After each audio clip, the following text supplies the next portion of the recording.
శుభోదయం. క్రీస్తునందు ప్రియమైన దేవుని బిడ్డలారా, మన విమోచకుడు, మన రక్షకుడు అయినటువంటి యేసు క్రీస్తు యొక్క పవిత్ర నామంలో మీ అందరికీ కూడా ఉదయకాల శుభాలు తెలియజేస్తున్నాను. ఈ దిన మన టీఎల్సీ దిన ఆహారంలో దేవుని యొక్క వాక్యాన్ని మనం జ్ఞాపకం చేసుకున్నాం. అపోస్తలుల కార్యముల గ్రంథం 16వ అధ్యాయం 18వ వచనాన్ని మనం చదువుకుందాం. ఆమె ఇలాగూ అనేక దినములు చేయుచుండిన గనుక పౌలు వ్యాకులు పడి దానివైపు తిరిగి, నీవు ఈమెను వదిలిపోమ్మని యేసుక్రీస్తు నామమున ఆజ్ఞాపించుచున్నానని ఆ దయ్యముతో చెప్పెను. వెంటనే అది ఆమెను వదిలిపోయెను. దేవుని బిడ్డలారా, ఈ ఉదయకాల సమయంలో శ్రేష్టమైనటువంటి తలంపుల ద్వారా పరిశుద్ధాత్మ దేవుడు మనతో మాట్లాడుతూ ఉన్నారు. ఈ సందర్భం మనందరూ తెలిసిన సందర్భమే. పౌలు పరిచర్య చేస్తున్నటువంటి దినాల్లో ఒక ఆమె పుతోనున్నటువంటి దయ్యం పట్టినటువంటి ఆమె, ఆ దయ్యం ఆమెకు పట్టుండటాన్ని బట్టి, ఆ దురాత్మ ఆ వ్యక్తిలో ఉండటాన్ని బట్టి, ఆ స్త్రీలో ఉండటాన్ని బట్టి ఆమె చాలా దుర్భరమైనటువంటి స్థితి అనుభవిస్తుంది. ఆమెను చూసినప్పుడు పౌలు చాలా వ్యాకుల పడ్డాడు, చాలా దిగులు పడ్డాడు. ఆ దురాత్మ దయ్యం ఆమెలో ఉండి జరిగించుతున్నటువంటి కార్యాలు, క్రియలు చూసినప్పుడు, ఆమె యొక్క దయనీయమైనటువంటి దుర్భరమైనటువంటి స్థితిని చూసినప్పుడు పౌలుకి చాలా దిగులేసింది. వ్యాకులత అంటే బాధ, దిగులు, విచారం. అయ్యో, దురాత్మ ఈమెను ఎంత దుర్భరంగా, ఎంత దుర్లభంగా ఈమె జీవితాన్ని మార్చేసింది, ఎంత భయంకరమైన పరిస్థితి ఈమె అనుభవిస్తుంది, ఎంత సమాజానికి మరి హీనంగా, నీచంగా, చాలా ఆమెను చూస్తున్నటువంటి వారు పరిహాసంగా, ఆమె పట్ల వారి యొక్క వైఖరిని బట్టి పౌలు చాలా ఆవేదన పడినటువంటిది ఇది మొదటి సందర్భం. మన జీవితంలో కూడా మనకున్నటువంటి పరిస్థితులను బట్టి, మనకున్నటువంటి స్థితిగతులను బట్టి మనల్ని ఈ సమాజం హేళన చేస్తుంటే, మనల్ని చూసి పరిహాసం ఆడుతుంటే, మన మీద లేనిపోయినటువంటి దుష్ప్రచారం చేస్తుంటే, మన ప్రభువు కూడా మనల్ని చూసి బాధపడుతుంటాడు. మనల్ని బట్టి ఆయన దిగులు పడుతూ, ఆయన ఎంతగానో వ్యాకులు పడుతూ ఉంటాడు.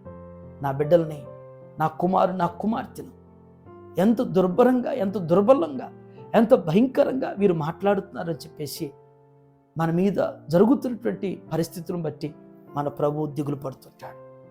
రెండవ సందర్భం, నీవు ఈమెను వదిలిపోమ్మని యేసుక్రీస్తు నామములో అంటున్నాడు పౌలు. వెంటనే పౌలు ఆమె మీద పాపం జాలిపడి, నీవు వెంటనే ఈమెను యేసుక్రీస్తు యొక్క నజరేయుడైన నామములో నువ్వు విడిచిపోమ్ము అనగానే, దేవుని బిడ్డలు ఇక్కడ గ్రహించాల్సింది, ఏ పౌలైనా ఏ సేవకుడైనా ఒకటే అస్త్రం, ఒకటే ఆయుధం. మన ఆయుధం ఏంటంటే నజరేయుడైనటువంటి యేసు నామం. ఈ నామంలో దురాత్మలు వదిలిపోతాయి. ఈ నామంలో మన పరిస్థితులు మార్చబడతాయి. ఈ నామంలో మన కుటుంబ స్థితిగతులు మార్చబడతాయి. నజరేయుడైనటువంటి యేసు నామంలో అసాధ్యమైనవి కూడా సాధ్యపరచబడతాయి. మూడవ తలంపు, వెంటనే అది ఆమెను వదిలిపోయిను. ఎప్పుడైతే పౌలు నజరేయుడైనటువంటి యేసు నామంలో వదిలిపోమనగానే ఆ దయ్యం ఆమెను వదిలి వెళ్ళిపోయింది. ఎందుకంటే యేసు నామంలో ఉన్నటువంటి శక్తి అలాంటిది. ఈ ఉదయం నీవు నేను కూడా అది గ్రహించగలిగితే, ఎలాంటి పరిస్థితులైనా కానీ యేసు ప్రభు నామంలో వదిలిపోవాలి అని, యేసు ప్రభు యొక్క నజరేయుడైన యేసు నామంలో మార్చబడాలి అని నువ్వు అడుగు, దేవుడు ఖచ్చితంగా మన జీవితంలో కార్యాలు చేస్తాడు. ఈ నామానికి మించినటువంటి నామం లేదు.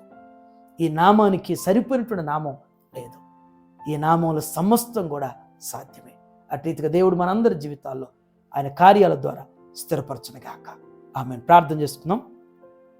మా మంచి కాపురమైన మా యేసు ప్రభువా, మీకు వందనాలు.